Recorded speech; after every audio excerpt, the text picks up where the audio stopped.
আমি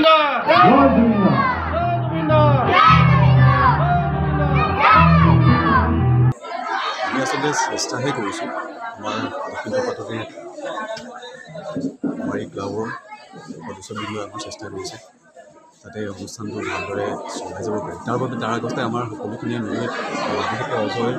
আৰু আমাৰ প্ৰধানসকলে মিলি পেলাই প্ৰথমতে ডিচাইড কৰিলে যে আমি ধুনীয়াকৈ এখন জুবিনৰ ফটো আঁকিলোঁ যিহেতু সকলোতে জুবিনৰ ফটো অংকন বা মূৰ্তি ধুনীয়াকৈ চবেই প্ৰতিষ্ঠা কৰিবলৈ চেষ্টা কৰি আছে তেতিয়া আমাৰ ইয়াৰে আমাৰ এই পাটবিৰে বাসিন্দা সকলোকেইজন ছবি বৰ ধুনীয়াকৈ আঁকে তেওঁলোকে চিত্ৰশিল্পী তেওঁলোকে মিলি তেওঁলোকে আমাৰ এই অনুষ্ঠানটো মানে পাতিবৰ চেষ্টা কৰিলে তেওঁলোকে আৰু তাৰ আগতে ছবিখন বৰ ধুনীয়াকৈ আঁকি উলিয়ালে তেওঁলোকে আমি সকলোৱে কেনেকৈনো প্ৰগ্ৰেমটো আৰম্ভ কৰিব পাৰোঁ বা কেনেকৈ আৰম্ভ কৰি আগবঢ়াই লৈ যাব পাৰোঁ তাৰ চেষ্টা কৰি আমি এই অনুষ্ঠানটো পাতিলোঁ আজি ৩-৪ দিনমান আগৰ পৰা আমি সকলোৱে মিলি কেনেকৈ অনুষ্ঠানটো কৰি লৈ যাব পাৰোঁ আগবঢ়াই লৈ যাব পাৰোঁ তাৰে চেষ্টাত আমি ব্ৰতী হ'লোঁ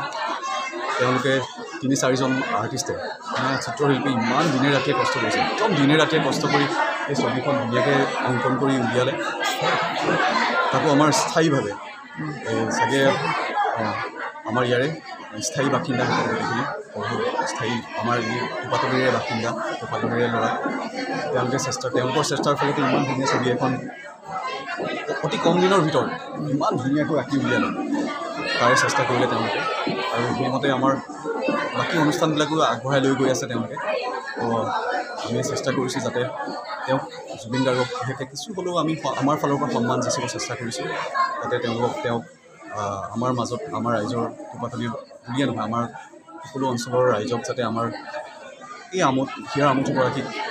তেওঁলোকৰ অন্তৰৰ মাজলৈ তেওঁলোকৰ কাষলৈ লৈ যাব পাৰোঁ সৰু এটা প্ৰচেষ্টা আমি কৰি চাইছিলোঁ